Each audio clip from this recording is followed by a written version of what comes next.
జనసేన మీద ఈ మధ్యకాలంలో వస్తున్న ఆరోపణ ఏంటంటే అసలు జనసేన తన మూల సిద్ధాంతాలని మర్చిపోయింది. పవన్ కళ్యాణ్ గారు తన మూల సిద్ధాంతాలు, తన పార్టీ మూల సిద్ధాంతాలను మర్చిపోయారు. ఈ మధ్యకాలంలోనే మొన్న చిత్రాలలో జరిగిన పిఠాపురం సభ ఉంది కదా, అది ఆ సభలో కూడా ఈ తన మూల సిద్ధాంతాలన్నింటినీ మళ్ళీ ఒకసారి గుర్తు చేశారు పవన్ కళ్యాణ్ గారు. అట్ ది సేమ్ టైం ఆయన గుర్తు చేశాడు, కానీ ఆయనే వాటిని ఉల్లంఘించేశారు. ఆల్రెడీ ఇంతకు ముందే ఉల్లంఘించారు, మొన్న సభలో కూడా ఉల్లంఘించారు అనేది చాలామంది విమర్శకులు మాట్లాడుతున్నమాట. మరి ఇది ఏంటి, ఎందుకు ఇలా విమర్శలు వస్తున్నాయి ఏంటి అనేది మాట్లాడుకునే ముందు దిస్ ఇస్ త్వరగా శ్రీరామ్. మన ఛానల్ వేదాంత ఛానల్ని అందరూ సబ్స్క్రైబ్ చేసుకోండి. ఇంకా మెయిన్ వీడియోలోకి వెళ్ళిపోదామా?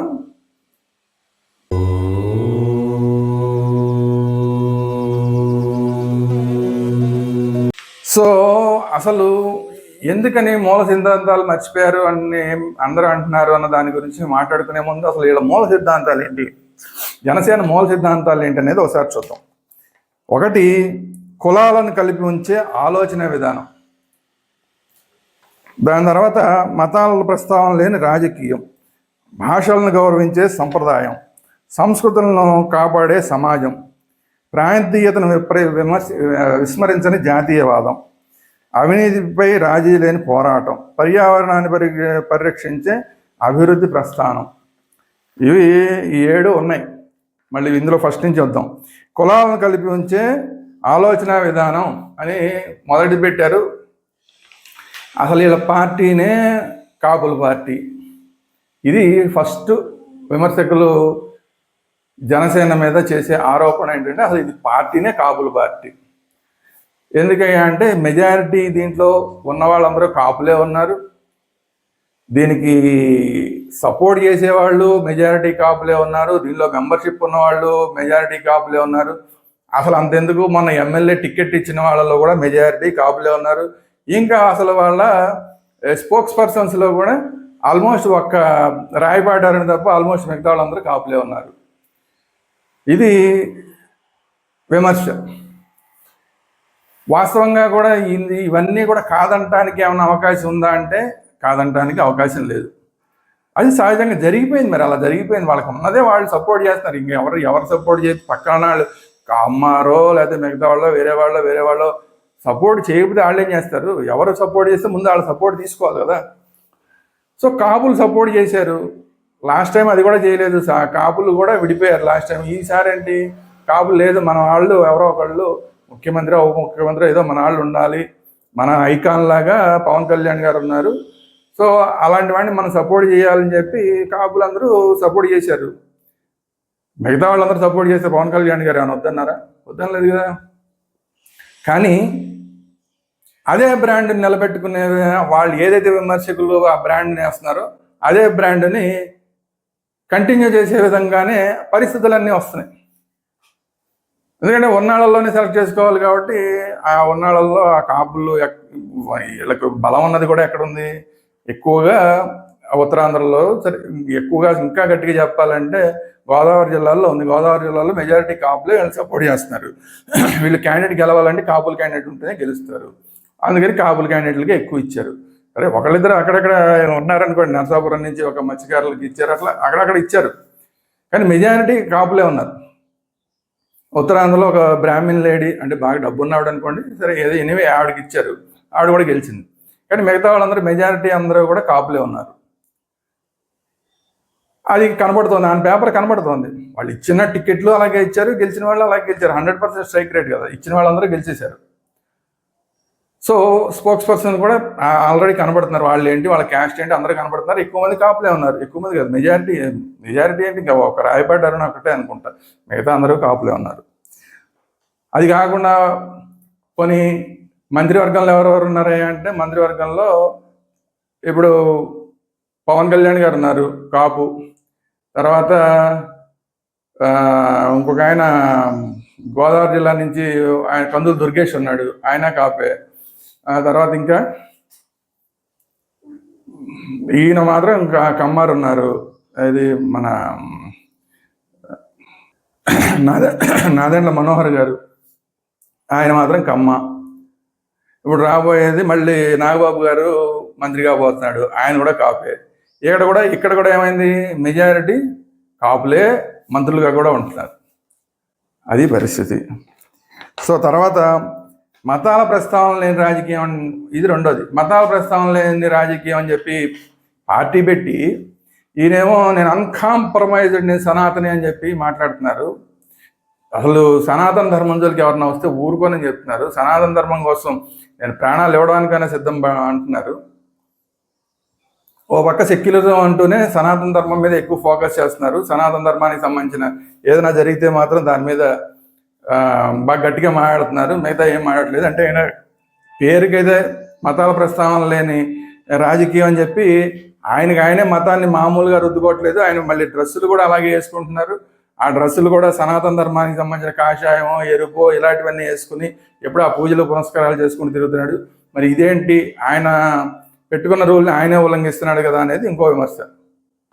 అయితే పవన్ కళ్యాణ్ గారు మొన్న కూడా మీటింగ్లో చెప్పారు, ఏమని, సెక్యులరిజం అంటే ఏదో ముస్లింలను క్రిస్టియన్లు హిందువులను తిడితే అమ్మో వాళ్ళేం మనం మాట్లాడకుండా ఓట్లు పోతాయని మాట్లాడకుండా ఊరుకోవడం, హిందువులు వాళ్ళని ఏమన్నా అంటేనేమో మతతత్వాన్ని మాట్లాడడం, ఇది కరెక్ట్ కాదే. ఎవరు చేసినా తప్పు అని చెప్పాలి.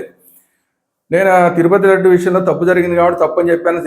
అందరూ నన్ను ఏదో సనాతన ధర్మానికి ఇది మతం అది ఇది అని మాట్లాడారు. అక్కడ చేసిన ఇప్పుడు ఆ లడ్డు వివాదంలో అసలు దానికి సంబంధించిన ఇప్పుడు దోషులందరూ ఎవరున్నారు, వాళ్ళందరూ హిందువులే ఉన్నారు కదా. మరి నేను హిందుత్వం మీద పోరాడినట్ట, లేదా ఏదో ముస్లింల మీదో లేదంటే క్రిస్టియన్ల మీద పోరాడినట్ట?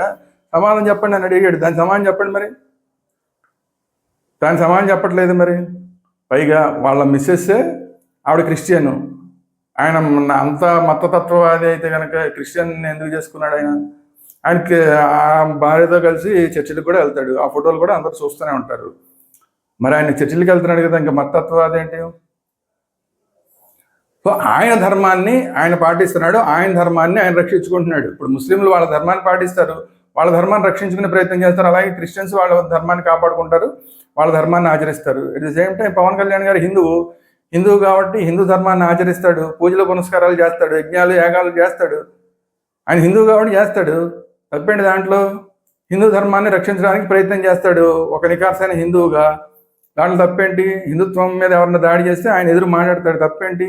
ఇంకా తక్కువ మాట్లాడుతున్నాడు ఈ మధ్యకాలంలో. అప్పుడు మాట్లాడి ఈ విమర్శలన్నీ వచ్చినాయని చెప్పి ఇంకా తక్కువ మాట్లాడుతున్నాడు ఆయన.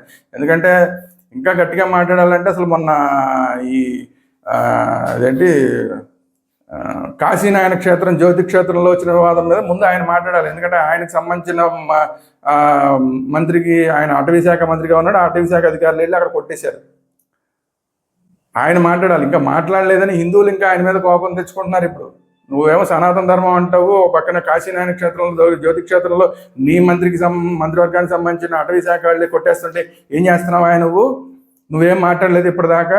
ఆ లోకేష్ మాట్లాడాడు, లోకేష్ నా డబ్బులతో కట్టిస్తా అని చెప్పి ఆయన మాట్లాడాడు, నువ్వు మాట్లాడట్లేదని చెప్పి ఒక పక్కన హిందువులు తిడుతున్నారు, ఇంకో పక్కనేమో నువ్వు మతతత్వాది అని చెప్పి హిందూయేతరులు తిడుతున్నారు, కొంతమంది కమ్యూనిస్టు మేధావులు కూడా తిడుతున్నారు. సో ఆయన ఇప్పుడు అటుపక్క తిట్లు తింటున్నాడు, ఇటుపక్క తిట్లు తింటున్నాడు. అది పరిస్థితి. సో అందువల్ల ఏంటంటే మతాల ప్రస్తావన లేని రాజకీయం అనేది దాదాపుగా చేస్తున్నట్టు లెక్క కదా ఆయన. మరి అంటే ప్రస్తావిస్తున్నాడు, ఖచ్చితంగా ప్రస్తావన లేని అన్నారు కానీ ప్రస్తావిస్తున్నారు. ప్రస్తావన లేని అనేది సాధ్యం కాదు. మరి అది మతాల ప్రస్తావన లేని అని ఎలా పెట్టుకున్నారో కానీ, అంటే అందరినీ సమానంగా చూడడం అనే ఉద్దేశంతో ఆ ప్రస్తావన లేని అని పెట్టుకుని ఉంటారు. మతాలకు అతీతమైన రాజకీయం అనేది పెట్టుకుంటే కనుక కొంచెం బెటర్గా ఉండేది. సో మతాల ప్రస్తావన లేకుండా అసలు రాజకీయం చేయడం అనేది సాధ్యం కాదు. దాని తర్వాత మూడోది భాషలను గౌరవించే సంప్రదాయం. ఇది కొంచెం కాంట్రవర్సీ. భాషలను గౌరవించే సాంప్రదాయం. ఆయన మొన్న ఇప్పుడు తమిళనాడు వాళ్ళని ఆయన అన్నాడు, ఏమని, మీరు హిందీ భాషను వద్దంటారు, మీరు తమిళనాడు వెళ్ళి హిందీ వాళ్ళని డబ్ చేసుకొని తమిళ సినిమాలు హిందీ వాళ్ళ డబ్బులు మాత్రం మీకు కావాలా, హిందీ మాత్రం వద్దా అని చెప్పి తమిళ భాషను అగౌరవపరిచాడు అనేది ఇప్పుడు ఆయన మీద ఇప్పుడు అందరూ మాట్లాడుతున్న విషయం. అయితే ఏంటంటే మొన్న స్పీచ్లో కూడా ఆయన మలయాళం, మహారాష్ట్ర సంబంధించిన మరాఠీని మాట్లాడారు, కన్నడ మాట్లాడారు, తమిళ్లో మాట్లాడారు, తెలుగులో మాట్లాడారు, హిందీలో మాట్లాడారు, ఇంగ్లీష్లో మాట్లాడారు, ఇన్ని భాషల్లో మాట్లాడారు. సో ఆయన ఇంకా భాషలను గౌరవించింది ఏముంది, అన్ని భాషల్లో మాట్లాడారు, అందరినీ పలకరించారు, అన్ని భాషల వాళ్ళని. సో ఇంకా ఆయన భాషల్ని గౌరవించింది ఏముంది. అయితే ఏంటంటే తమిళనాడుని విమర్శించారంటే దానికి ఇంకొక కారణం ఉంది. రాబోయే రోజుల్లో తమిళనాడులో ఈయన చేయబోయే రాజకీయం ఉంది. అది మనం విడిగా ఇంకొక వేరే వీడియోలో మాట్లాడదాం. సో ఆ రాజకీయాన్ని దృష్టిలో పెట్టుకుని కొంచెం కావాలనే అది మాట్లాడారు. అది కూడా ఇంకా ఈ సందర్భంలో మాట్లాడకుండా తర్వాత ఎప్పుడు మాట్లాడితే బాగానే ఉండేది అనుకోండి. సరే, ఎనివే మొత్తానికి ఆయన రాజకీయం అయింది కాబట్టి సో అది ఓకే. కాబట్టి ఏంటంటే ఆయన భాషల్ని అక్కడ అగౌరవపరిచారు అనేది లేదు. హిందీని గతంలో మరి హిందీ వద్దు అని మాట్లాడిన మాట వాస్తవం. భాషల్ని అన్నిటినీ గౌరవించాలంటూనే హిందీని మా మీద రుద్దొద్దామండి అని గతంలో చెప్పిన మాట వాస్తవం. ఇప్పుడేమో హిందీ ఉంటే తప్పేంటి అని మాట్లాడుతున్న మాట వాస్తవం. సో మొత్తానికి కొంచెం ఈ భాషకి సంబంధించి కొంచెం వివాదాస్పదంగానే ఉంది పవన్ కళ్యాణ్ గారి వ్యవహార శైలి. సరే, ఆ రోజు రాజకీయం ఆయన అది, ఈ రోజు రాజకీయం ఇది. ఈ రాజకీయం చేస్తున్నాడు ఆయన. తర్వాత సంస్కృతులను కాపాడే సమాజం సంస్కృతులను కాపాడద్దని ఆయన ఎప్పుడు చెప్పలేదా? ఆయన అన్ని సంస్కృతులని గౌరవిస్తూనే ఉంటారు. సో సంస్కృతులను కాపాడకుండా ఆయన ఏమైనా ప్రయత్నం చేశాడా, ఈ సంస్కృతి మీరు ఉండద్దు అని ఏమైనా చేశాడా అంటే అదేం లేదు. సో దాన్ని పెద్ద విమర్శించాల్సిన పని లేదు. ప్రాంతీయతను విస్మరించని జాతీయవాదం.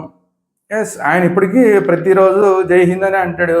ఆయన ప్రతి మీటింగ్లోనూ కూడా ఎండింగ్లో జై హింద్ అంటారు, జాతీయ గీతాన్ని పాడే ప్రయత్నం చేస్తారు, ఇవన్నీ ఉంటాయి.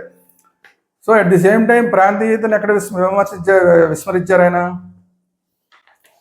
తెలంగాణ విషయంలో కూడా తెలంగాణని ఆంధ్రాని విడగొట్టిన విధానాన్ని ఆయన విమర్శించారు. తెలంగాణ వాదులందరూ కూడా ఆంధ్రప్రదేశ్ వాళ్ళని, తెలుగు వాళ్ళని మర్చిపోయి కేవలం ఆంధ్రోళ్ళు అని చెప్పి ఏదైతే ఏదో బిర్యానీ పెంటలాగా ఉంటుంది ఏదో అట్లాంటివన్నీ ఏదో మాట్లాడారు కేసీఆర్ లాంటి వాళ్ళు. సరే, అలాంటి వాటిని విమర్శించారు తప్ప ఆయన ఎక్కడ కూడా తెలంగాణ వాదాన్ని, తెలంగాణ సంస్కృతిని ఆయన ఎక్కడ విమర్శించలేదు. పైగా అసలు నా జనసేన పుట్టిందే తెలంగాణలో అని చెప్పాడు ఆయన. సో అందువల్ల తెలంగాణ సంస్కృతిని ఎక్కడ విమర్శించలేదు. అలాగే తమిళనాడు సంస్కృతిని ఎక్కడ విమర్శించలేదు. అలాగే ఏ సంస్కృతిని ఆయన ఎక్కడ విమర్శించలేదు. సో సంస్కృతుల విషయంలో సంస్కృతులను కాపాడే సమాజం, ప్రాంతీయవాదాన్ని ఆయన తప్పనలేదు, తెలంగాణ వాదాన్ని తప్పనలేదు. అలాగే తమిళనాడు అది వాళ్ళ వాదన ప్రాంతీయవాదంగా ఉన్నంతసేపు ఓకే, ప్రతి రాష్ట్రానికి ప్రాంతీయవాదం ఉంటుంది. కానీ దేశాన్ని దృష్టిలో పెట్టుకుని చేయాలి తప్ప మేము దేశం నుంచి విడిపోతాం అనే దాన్ని మాత్రం ఎవరు యాక్సెప్ట్ చేయడానికి వీల్లేదు. దాన్నే పవన్ కళ్యాణ్ గారు కూడా చెప్తున్నారు. సో ప్రాంతీయవాదం ఉంటూనే జాతీయవాదంలో భాగంగా ఉండాలి అనేది ఆయన ఉద్దేశం కరెక్టే. అది దాంట్లో పెద్ద విమర్శించాల్సిన పని లేదు. అవినీతిపై రాజీ లేని పోరాటం చేస్తూనే ఉన్నారు ఆయన. సరే, ఎంత సక్సెస్ అయ్యారనేది క్వశ్చన్ మార్క్, అది వేరే విషయం. ఎందుకంటే కాకినాడలో బియ్యం దానికి సంబంధించి ఆఖరికి సీజ్ ద షిప్ అనే దాకా వెళ్ళిపోయారు ఆయన. సో ఆయన పోరాటం చేస్తూనే ఉన్నారు. కాకపోతే ఇంకా చేయాల్సిన పోరాటం చాలా ఉండిపోయింది.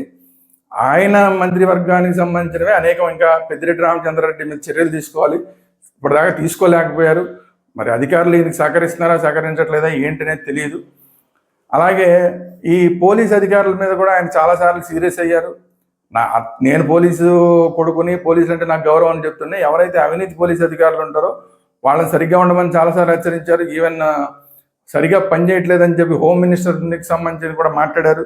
సో అవినీతిపై రాజీ లేని పోరాటం అనేది కొంతవరకు చేస్తున్నారు. పూర్తిగా చేయాలంటే ఇంకా అధికారులు ఎంత సహకరిస్తున్నారో సహకరించట్లేదో మనకు తెలియదు. ఇంకా కొంత చేయాల్సిందైతే ఉంది. ఎందుకంటే గతంలో ప్రశ్నించడం మాత్రమే కాదు, ఇప్పుడు అధికారంలోకి వచ్చారు కాబట్టి ఆయనే చర్యలు తీసుకోవాల్సిన పొజిషన్లో ఆయనే ఉన్నారు. అట్ ది సేమ్ టైం ఇంకా ఆయన చేయవలసినవి చాలా ఉన్నాయి. ఎందుకంటే రాముడు తలకాయ తీసినప్పుడు అవన్నీ చేసినప్పుడు కూడా హిందుత్వం గురించి మాట్లాడారు. ఇప్పటిదాకా వాటి మీద చర్యలు ఏం లేవు. ఈ ప్రభుత్వం వచ్చిన తర్వాత సంవత్సరం అయిపోతుంది. ఇప్పటిదాకా రథం తగలబడిన విషయంలో చర్యలు తీసుకోలేదు. ఇప్పటిదాకా ఎవరిని బయటికి పట్టుకోలేదు. రాముడి విగ్రహం తలకాయని తీసేసిన వాళ్ళని ఇప్పటిదాకా ఎవరిని పలనవాడని చెప్పి తీసుకొచ్చి రోడ్డు మీద నుంచోబెట్టలేదు. అలాగే ఇంకా చాలా ఉన్నాయి. అక్కడ అమ్మవారు, విజయవాడలో అమ్మవారికి సంబంధించిన రథం వెండి సింహాలు మాయం చేశారు. వీటన్నిటి మీద చర్యలు తీసుకోవాల్సిన అవసరం ఉంది. వాటి మీద ఇంకా సంవత్సరం అవుతున్నా కూడా ఇంకా చర్యలు తీసుకోలేదు. అంటే కొన్ని ఈయనకి సంబంధించి, కొన్ని వేరే వాళ్ళకి సంబంధించి ఏదైనా కూడా ఎవరున్నా కూడా ఈయన ఖచ్చితంగా దాని మీద రెస్పాన్సిబిలిటీ తీసుకోవాల్సిన అవసరం ఉంది. ఇంకా భవిష్యత్తులో ఆయన తీసుకుంటారేమో చూద్దాం. అయితే అవినీతి మీద పోరాటం అయితే ఎంతో కొంత నడుస్తుంది. పర్యావరణాన్ని పరిరక్షించే అభివృద్ధి ప్రస్థానం, పర్యావరణాన్ని పరిరక్షించాలని చెప్పి అక్కడ తిరుపతి దగ్గర శేషాచలం కొండల్లో ఎర్రచందనం వృక్షాలు బయటికి తీసుకెళ్ళడం కరెక్ట్ కాదు. అలా సినిమా గురించి కూడా అల్లు అర్జున్ చేసిన సినిమా గురించి కూడా ఆయన విమర్శలు చేశారు. ఇప్పుడు ఎర్రచందనం దొంగలందరూ కూడా సినిమాల్లో హీరోలు అయిపోతున్నారు అని చెప్పి మాట్లాడారు. సో పర్యావరణాన్ని రక్షించే ప్రయత్నం ఆయన చేయాల్సిన అవసరం ఉంది. కొంతవరకు మాట్లాడుతున్నారు. ఇందాకే చెప్పినట్టు మళ్ళీ ఇక్కడ కూడా పర్యావరణానికి సంబంధించి కూడా మళ్ళీ పెద్దిరెడ్డి రామచంద్రారెడ్డి అటవీ శాఖలోనే చాలా దుర్మార్గాలు చేశాడు. అటవీ శాఖకు సంబంధించిన చాలా పర్యావరణాన్ని దెబ్బతీశాడు. దాని మీద చర్యలు తీసుకోవాల్సిన అవసరం ఉంది. ఇంకా చర్యలు తీసుకోలేదు. కారణాలు ఏంటి? మళ్ళీ ఇక్కడ కూడా అధికారులు సహకరించలేదు ఏదంటేనే అది క్వశ్చన్ మార్క్ ఉంది. అట్ ది సేమ్ టైం ఇతను జగన్మోహన్ రెడ్డి విషయంలో కూడా ఆ సరస్వతి ప్లాంట్కి సంబంధించిన విషయంలో కూడా పర్యావరణ అనుమతులు చాలా వాటిలో మీరారు జగన్మోహన్ రెడ్డి గారు అనేది క్లియర్గా బయటపడింది. అటవీకి శాఖకు సంబంధించి పర్యావరణానికి సంబంధించి వీటి మీద ఇంకా పూర్తిగా విచారణ జరుగుతోంది. దాని మీద కూడా చర్యలు తీసుకోవాల్సిన అవసరం ఉంది. ఈ రెండు కూడా పర్యావరణానికి సంబంధించిన శాఖ ఈయన చేతుల్లోనే ఉంది ఇప్పుడు. కాబట్టి ఖచ్చితంగా చర్యలు తీసుకోవాల్సిన అవసరం ఉంది. చర్యలు తీసుకోవాలి అని చెప్పి ఈయన మాట్లాడారు, అధికారులకు ఆదేశాలు ఇచ్చారు, కానీ ఇంకా చర్యలు జరగలేదు. జరుగుతాయి, భవిష్యత్తులో జరుగుతాయి, చూద్దాం. మా అధికారులు చర్యలు తీసుకుని దాని మీద రిపోర్ట్ ఇస్తే కదా. ఇచ్చిన తర్వాత కూడా ఈయన చర్యలు తీసుకోకపోతే, పెద్దిరెడ్డి రామచంద్రారెడ్డి మీద చర్యలు తీసుకోకపోయినా, లేదంటే జగన్మోహన్ రెడ్డికి సంబంధించిన సరస్వతి పవర్ విషయంలో చర్యలు తీసుకోలేకపోయినా అప్పుడు విమర్శించవచ్చు. అది అండర్ ప్రాసెస్. సో పర్యావరణాన్ని పరిరక్షించడంలో ఆయన వేరే చోట్ల అయితే ఇంకా ఏం జరుగుతుంది? ఇంకోటి ఏంటంటే పర్యావరణాన్ని ఇంకో దెబ్బ కొట్టింది. ఇక్కడ ఋషికొండలో ఆ పర్యావరణాన్ని దెబ్బ కొట్టి ఆ కొండంతా కూడా బోడిగుండు కొట్టేసి అక్కడ పెద్ద ప్యాలెస్ నిర్మించారు జగన్మోహన్ రెడ్డి గారు. దాని మీద కూడా చర్యలు తీసుకోవాల్సిన అవసరం ఉంది. దాని మీద ఇంకా చర్యలు తీసుకోలేదు. అయితే అది ఇంకా కోర్టుల్లో ఉంది. కోర్టుల్లో ఉండగానే దానికి బిల్లులు మాత్రం చెల్లించేస్తున్నారు. సరే, ఇది ఒక కాంట్రవర్సీ ఉంది. ఎనీవే, ఇంకా అది కోర్టుల్లో ఉంది కాబట్టి కోర్టుల్లో దాని సంగతి తేలిన తర్వాత వాటి మీద ఏం చర్యలు తీసుకుంటారనేది చూడాలి. సో ఇవన్నీ కూడా పర్యావరణానికి సంబంధించినవన్నీ కూడా ఆయన చేతుల్లోనే ఉన్నాయి. ఆ శాఖ కూడా ఆయన చేతుల్లోనే ఉంది. దానికి సంబంధించిన కొంత వర్క్ జరుగుతుంది, కానీ రిజల్ట్లు ఇంకా రాలేదు. రిజల్ట్ కోసం వెయిట్ చేయాల్సిన అవసరం. సో ఇవన్నీ చూస్తుంటే ఓవరాల్గా గట్టిగా చెప్పాలంటే అద్భుతంగా ఇవన్నిటినీ ఈ 7 సూత్రాలు అద్భుతంగా పాటిస్తున్నారా పవన్ కళ్యాణ్ గారు అంటే అద్భుతంగా పాటించకపోవచ్చు, కానీ అంత విమర్శించాల్సినంత స్థాయిలో అయితే ఏమీ ఆయన చేయట్లేదు. ఓవరాల్గా అన్నిటి మీద ఓకేలాగానే ఉంది ప్రస్తుతానికైతే. అన్ని విస్మరించేశారు, ఆయన మూలాలని మర్చిపోయారని ప్రస్తుతానికైతే ఇంకా అంత విమర్శ చేయాల్సిన అవసరం లేదు. ఏదో కొంతమంది కమ్యూనిస్ట్ మేధావులు చేస్తుంటారు, సరే వేరే పార్టీల వాళ్ళు చేస్తుంటారు. ప్రస్తుతానికైతే దాని మీద పెద్దగా పట్టించుకోవాల్సిన అవసరం లేదు. భవిష్యత్తులో ఎలా ఉందో ఏంటి, అసలు వీటి మీద చర్యలు ఇవన్నీ జరిగిన తర్వాత ఆ అధికారుల నివేదికలు ఇవన్నీ వచ్చిన తర్వాత అప్పుడు ఏమన్నా జరుగుతుంది, ఏంటి చేస్తున్నారు ఏంటి అనేది అప్పుడు జెన్యున్గా ప్రశ్నిస్తే ఓకే, కానీ ఇప్పుడే ప్రశ్నించాల్సిన పరిస్థితులు లేవు. ప్రస్తుతానికైతే జనసేన పార్టీ తన మూల సిద్ధాంతాలను మర్చిపోయింది అనడానికి ఆస్కారం ప్రస్తుతానికైతే లేదు. ఇది ఈరోజు వీడియో. ఈ వీడియో కనుక మీకు నచ్చినట్టు లైక్ చేయండి. మీ అభిప్రాయాలు ఏంటనేది కామెంట్ రూపంలో తెలియజేయండి. అట్ ది సేమ్ టైం ఈ వీడియోని అందరికీ షేర్ చేయండి. అన్నిటికన్నా ముఖ్యం సబ్స్క్రైబ్ చేయండి. సబ్స్క్రైబ్ చేయకుండా ఊరికే చూస్తూ వెళ్ళిపోతాము అంటే కనుక ఇలాంటి వీడియోలు ఇంకా తగ్గిపోతూ ఉంటాయి. విమర్శించే వాళ్ళు విమర్శిస్తూ ఉంటారు, సరే అది నాకు అనవసరం అనుకోండి. కానీ సబ్స్క్రైబ్ చేస్తే కనుక ఇంకొంచెం హుషారు వస్తుంది, ఇంకొంచెం మంచి వీడియోలు చేయాలనిపిస్తుంది. సబ్స్క్రైబ్ చేస్తారా తీరాక మీ ఇష్టం. సో ఇది ఈరోజు video. Thank you very much. జై హింద్, భారత్ మాతాకి జై.